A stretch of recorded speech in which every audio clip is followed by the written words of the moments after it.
네, 기도하고 시작하도록 하겠습니다. 살아계신 하나님 아버지 감사합니다. 오늘 이 부족하고 연약한 자를 통하여 하나님의 말씀을 선포할 수 있게 해주심에 감사드립니다. 선포하는 자나 듣는 자나 모두 성령 하나님의 역사하심 없이는 들어도 듣고 깨달을 수 없습니다. 부디 맹인과 기머거리와 같은 저희에게 하나님의 말씀을 깨닫게 하여 주시옵소서. 예수님의 이름으로 기도드립니다.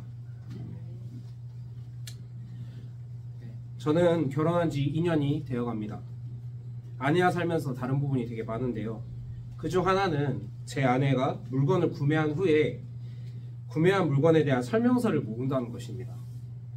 저는 다소 덜렁거리고 부주의해서 설명서를 읽지도 않고 물건을 사용하고 설명서를 버려버리는 성격이지만, 아내는 꼼꼼한 성격을 가지고 있어서 설명서와 보증서 같은 것들을 차곡차곡 모아두는 성격을 가지고 있습니다. 한 번은 사용하던 물건이 작동이 잘 안 되어서 곤란하던 일이 생겼습니다.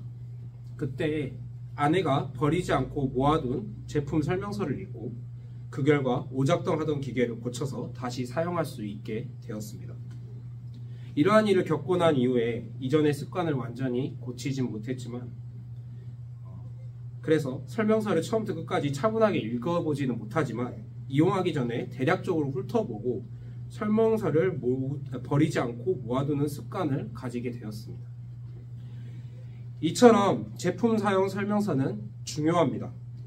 왜냐하면 설명서는 그 제품을 만들어낸 제작자 또는 제작사가 해당 제품을 올바르고 고장 없이 사용할 수 있도록 가장 적합한 방법을 설명하고 있기 때문입니다. 그리고 제품이 망가져서 전문적인 수리를 맡겨야 하는 경우가 아니면 대부분의 오작동은 설명서에 쓰여진 대로 조작을 하면 다시 제대로 기능하기도 합니다. 심지어는 어떤 설명서는 AS를 어떻게 해야 되는지 그런 내용도 적혀 있는 경우도 있습니다. 말 그대로 설명서는 제품을 사용하기 위해 필요한 정보를 모두 적어 놓았다고 해도 과언이 아닐 것입니다. 이러한 설명서가 성경에서도 나타납니다. 바로 오늘 본문이 그것인데요. 성전을 지은 솔로몬이 성전 낙성식에서 하나님께 드리는 기도가 바로 그것입니다.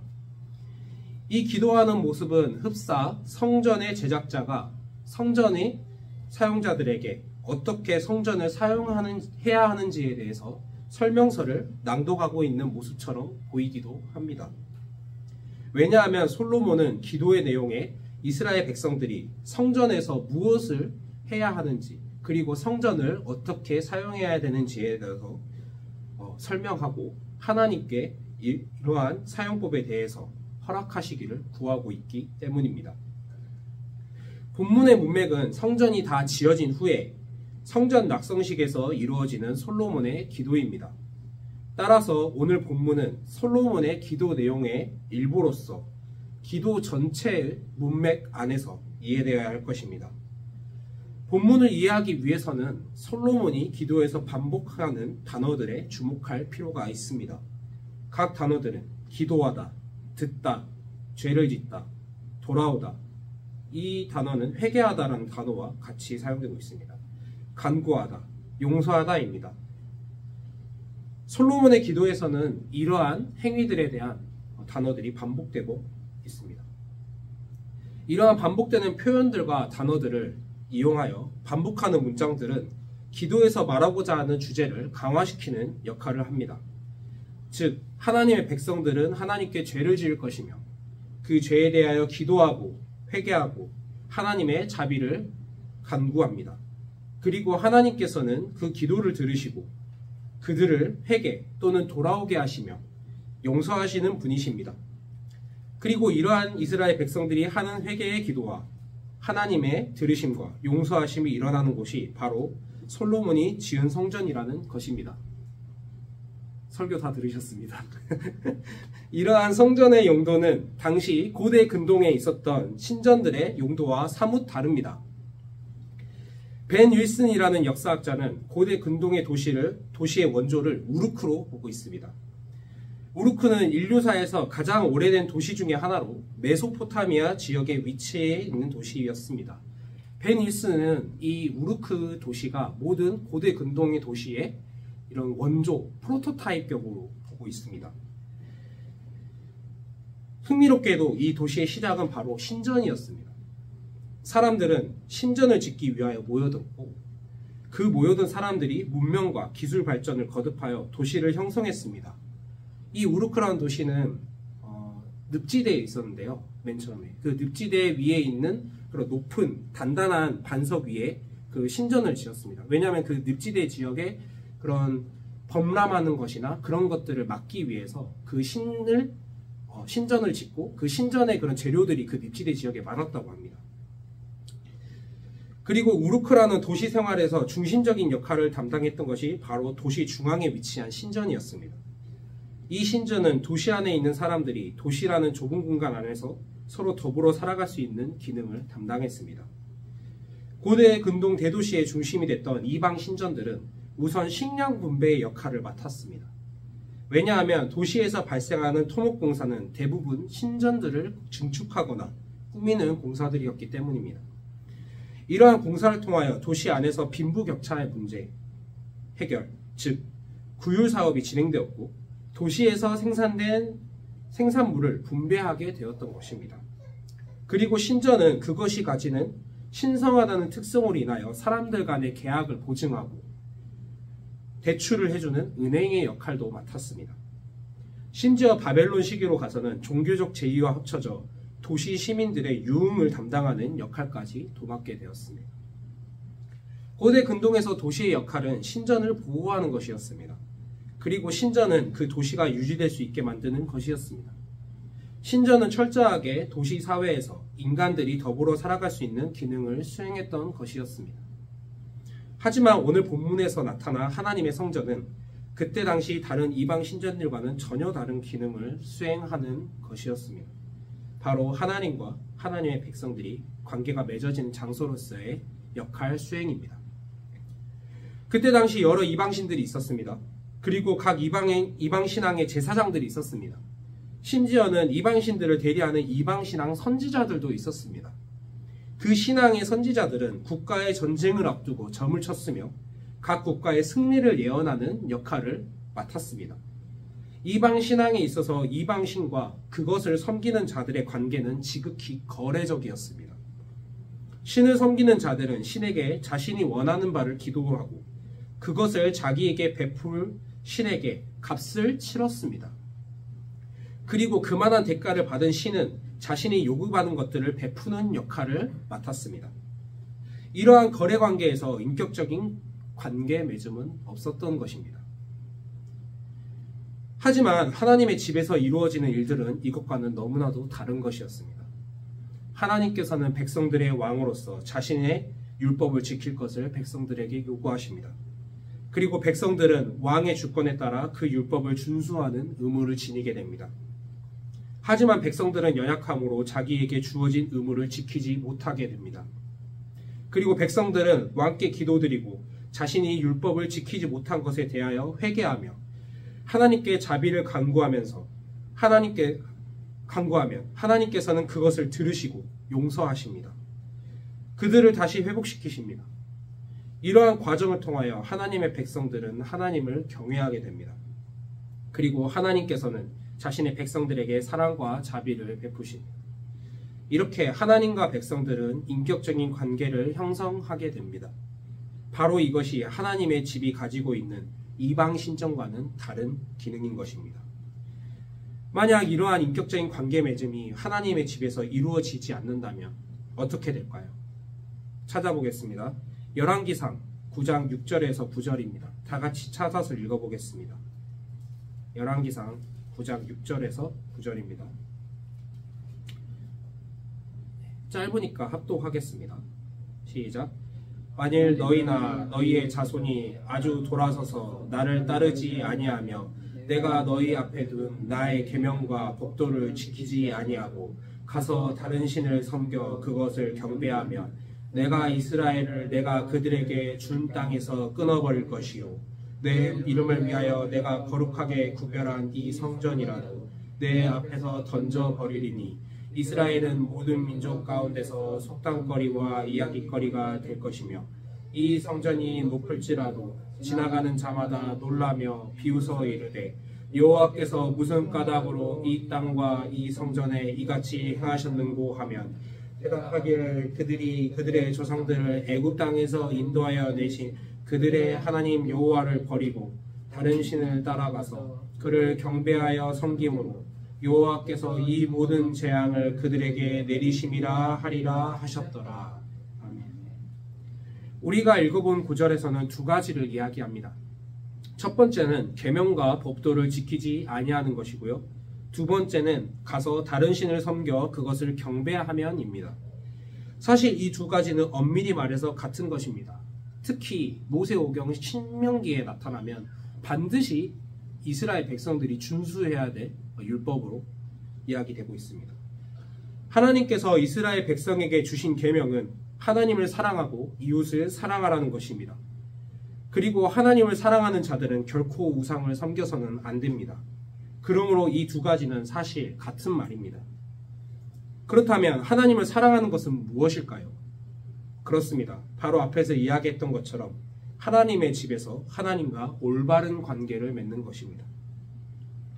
하나님께서는 하나님과 우리 사이의 올바른 관계를 설명하시기 위하여 여러 가지 것들을 들어서 설명하십니다. 아버지와 아들, 남편과 아내, 왕과 백성 등 여러 관계를 들어서 설명하십니다. 하지만 하나님께서 설명하신 관계들 중에 거래적인 관계는 어느 것도 없습니다.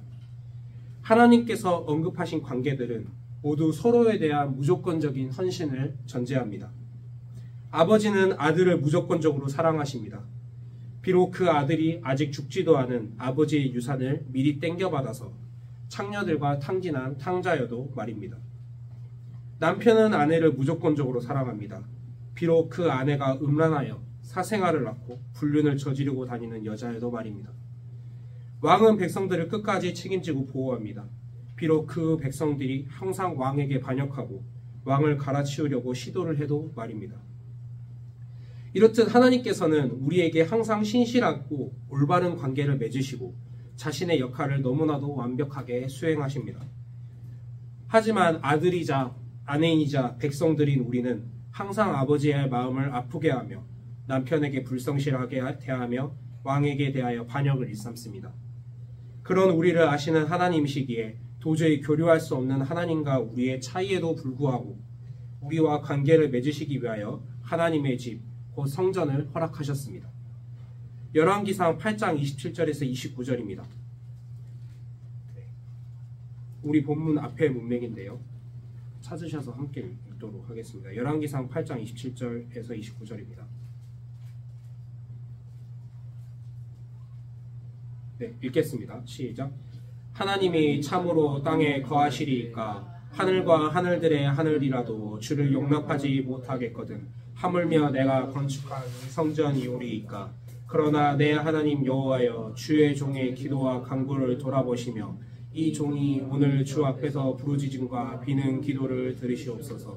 주께서 전에 말씀하시기를 내 이름이 거기 있으리라 하신 곳 이 성전을 향하여 주의 눈이 주야로 보시오며 주의 종이 이곳을 향하여 비는 기도를 들으시옵소서. 하늘과 하늘들의 하늘이라도 담지 못하는 하나님께서 자신의 이름을 이 집에 두셨습니다. 왜일까요? 바로 백성들의 기도를 들으시고 자신의 눈을 주야로 그곳에 두시기 위함입니다. 자신들의 길에서 엇나간 백성들이 하나님께로 돌아올 수 있도록 하기 위해서입니다. 솔로몬은 46절에서 이렇게 기도합니다. 범죄하지 아니하는 사람이 없사오니. 그렇다면 이스라엘 백성들은 솔로몬이 이야기한 성전 사용 설명서에 따라서 하나님과 올바른 관계를 맺었을까요? 찾아보겠습니다. 역대하 36장 11절부터 21절입니다. 역대하 36장 11절부터 21절입니다. 이건 좀 기니까 교독하도록 하겠습니다. 역대하 36장 11절부터 21절입니다. 역대하 끝부분입니다.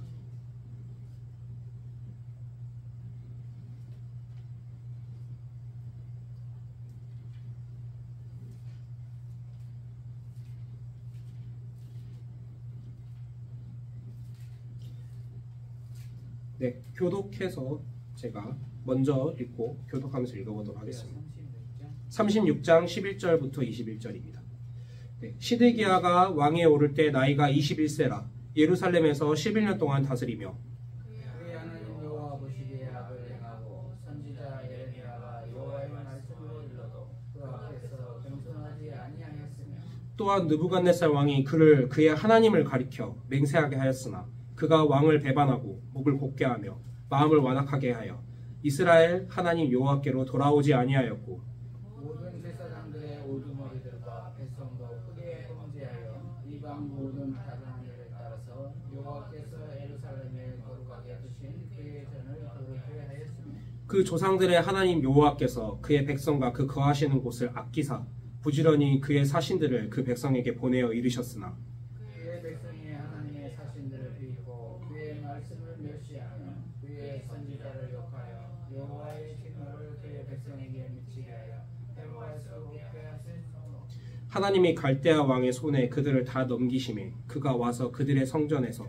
칼로 청년들을 죽이며 청년 남녀와 노인과 병약한 사람을 긍휼히 여기지 아니하였으며 또 하나님의 전의 계속 그릇들과 여호와의 전의 보물과 왕과 방백들의 보물을 다 바벨론으로 가져가고 또 하나님의 전을 불사르며 예루살렘 성벽을 헐며 그들의 모든 궁시를 불사르며 그들의 모든 귀한 그릇들을 부수고 하에서 살아남은 자를 그가 바벨론으로 사로잡아가며 우리가 거기서 갈대아 왕과 그의 자손의 노예가 되어 아사복이 통치할 때까지 이르니라. 이에 토지가 황폐하여 땅이 안식년을 누림같이 안식하여 70년을 지냈으니 여호와께서 예레미야의 입으로 하신 말씀이 이루어졌더라. 아사의 그 14절에서 16절에 그 이유를 너무나도 명확하게 이야기하고 있습니다. 여호와의 이름을 걸고 맺은 맹세를 자신의 유익에 따라 파기하였다. 모든 제사장들의 우두머리들과 백성도 크게 범죄하였다. 이방 모든 가증한 일을 따라서 그의 전을 더럽게 하였다. 이 가증한이란 표현은 부부간의 정절을 지키지 않았다는 것을 의미하는 단어거든요. 하나님께서는 그곳을 아끼셨다. 그래서 자신의 사신들을 그 백성들에게 부지런히 보내셨다. 하지만 백성들이 하나님의 사신들을 비웃고 그의 말씀을 멸시하였다. 그의 선지자를 욕하였다. 두 번째 성전이 있었던 예수님의 시대는 어땠을까요? 찾아보겠습니다. 마가복음 12장 41절부터 13장 2절입니다.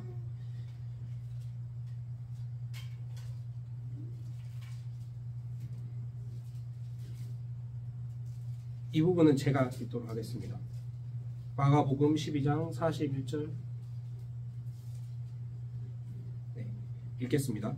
예수께서 헌금함을 대하여 앉으사 우리가 어떻게 헌금함에 돈 넣는가 보실세. 여러 부자는 많이 넣는데 한 가난한 과부는 와서 2렙돈 곧 한 고드란트를 넣은지라.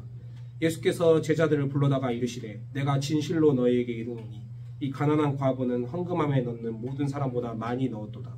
그들은 그 풍족한 중에서 넣었거니와 이 과부는 그 가난한 중에서 자기의 모든 소유 곧 생활비 전부를 넣었느니라 하시니라. 예수께서 성전에서 나가실 때 제자 중 하나가 이르되 선생님이여 보소서 이 돌들이 어떠하며 이 건물들이 어떠하나이까. 예수께서 이르시되 내가 이 큰 건물들을 보느냐. 돌 하나도 돌 위에 남지 않고 다 무너뜨려지리라 하시니라. 마태복음, 마가복음, 누가복음 모두 이 일화가 기록되어 있는데요. 마가복음과 누가복음은 과부의 헌금 이야기에 이어서 예수님께서 성전을 파괴하시는 예언의 이야기가 붙어 있습니다. 과부의 2렙돈 일화를 통해서 두 번째 성전 역시 그 기능대로 사용하고 있지 않다는 사실이 폭로된 것입니다. 풍족한 중에 헌금을 하는 자들과 오늘날 우리의 단위로 보면 20원 정도 되는 2렙돈을 넣은 과부가 대조되어 있는 것입니다. 우리가 이 본문을 살펴보는 것이 아니기 때문에 구체적으로 이야기하진 않겠지만 이는 하나님과 거래를 하러 온 자들과 온전히 하나님만 의지하는 자를 대조하는 이야기입니다. 하나님 앞에서 회개하러 오는 자들이 아니라 자신의 유익과 자기 자신의 의로움을 거래하러 온 자들의 모습을 보며 2렙돈보다도 헌금하지 않는 자들이라고 예수님께서는 말씀하시는 것입니다. 그리고 그러한 자들을 보고 난 후 예수님께서는 다음과 같이 말씀하셨습니다. 돌 하나도 돌 위에 남지 않고 다 무너뜨려지리라. 마태는 이 이야기를 더 적나라한 이야기 뒤에 붙였는데요. 그 구절 하나만 제가 읽어드리겠습니다. 뱀들아, 독사의 새끼들아, 너희가 어떻게 지옥의 판결을 피하겠느냐? 그러므로 내가 너희에게 선지자들과 지혜 있는 자들과 서기관들을 보내매 너희가 그 중에서는 더러는 죽이거나 십자가에 못 박고 그 중에서 더러는 너희 회당에서 채찍질하고 이 동네에서 저 동네로 따라다니며 박해하리라. 예수님 당시 두 번째 성전에서 벌어지고 있는 일들도 첫 번째 성전이 무너지기 전에 벌어지고 있는 일들과 전혀 다르지 않습니다. 그것과 AD 70년에 로마 장군 티투스에 의해서 이 성전은 예수님의 예언과 같이 돌 위에 돌 하나도 남지 않고 철저하게 파괴되었습니다. 그리고 느부갓네살 시대에 그렇게 된 것 같이 그 성전을 지키기 위한 예루살렘의 성벽들도 철저하게 파괴되고 말았습니다. 저번 주 설교에서 잠깐 언급된 것 같이 오늘날 세 번째 성전이 있습니다. 바로 예수 그리스도이십니다. 그리고 그 예수 그리스도를 머리로 한 교회가 바로 세 번째 성전입니다. 교회를 성전이라 일컫는 것은 우리 눈에 보이는 예배당 건물을 말하는 것이 아닙니다. 교회란 예수 그리스도를 주로 믿는 성도들과 그 모임을 교회라고 이야기합니다. 오늘날 존재하는 세 번째 성전은 바로 그 교회인 것입니다. 그렇다면 세 번째 성전은 어떤가요? 첫 번째 성전과 두 번째 성전과 다른 점이 있는지 여쭙고 싶습니다. 오늘날 교회에서는 하나님과 백성들의 관계가 올바르게 맺어지고 있나요? 마치 우루크 안에 있었던 이방 신전과 같이 교회가 관공서의 기능을 하고 있지는 않은지요? 교회가 내가 원하는 소원과 내가 원하는 것들을 이루기 위해서 그리고 그것들을 빌기 위해서 기도하는 자들의 모임이 되어 있지 않은지요? 더 나아가 우리와 하나님의 관계는 어떻습니까? 과연 고대 이스라엘 시기의 백성들과 예수님 당시의 바리새인들의 모습과 비슷합니까? 다릅니까? 하나님을 향하여 헌금과 봉사를 하고 그 대가로 하나님께 내가 원하는 것들을 바라고 있지는 않습니까? 하나님의 말씀을 얼마나 사모하고 계십니까? 예수님께서 저주하셨던 바리새인들보다 하나님의 율법을 묵상하고 사모하고는 계십니까? 그러한 모습을 가진 성전에 대하여 오늘도 하나님께서는 말씀하십니다.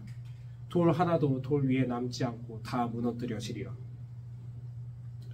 오늘날 세 번째 성전의 모습 역시 과거 첫 번째와 두 번째 모습과 크게 다르지 않습니다. 겉으로 보이기에는 하나님께 드리는 예배가 있고 예수 그리스도의 이름을 주라고 부르지만 우리의 삶 속에서 나타나는 모습들은 예수 그리스도를 우리의 주라고 시인하는 모습들이 거의 나타나지 않습니다. 그렇다면 우리에게 주어진 것은 그저 절망일 뿐일까요? 세 번째 성전이 앞에 두 성전과 다른 것은 바로 세 번째 성전이 예수 그리스도라는 것에 있습니다. 그리고 그 예수 그리스도께서 진정한 대제사장이자 진정한 제물로서 우리의 죄를 위하여 세 번째 성전에서 하나님께 드려지셨습니다. 히브리서 9장 11절에서 15절입니다. 함께 찾아서 읽어보도록 하겠습니다. 히브리서 9장 11절에서 15절입니다.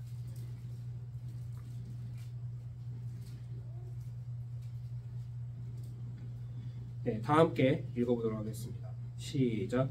그리스도께서는 장래의 좋은 일의 대제사장으로 오사 손으로 짓지 아니한 것 곧 이 창조에 속하지 아니한 더 크고 온전한 장막으로 말미암아 염소와 송아지의 피로 하지 아니하고 오직 자기의 피로 영원한 속죄를 이루사 단번에 성소에 들어가셨느니라.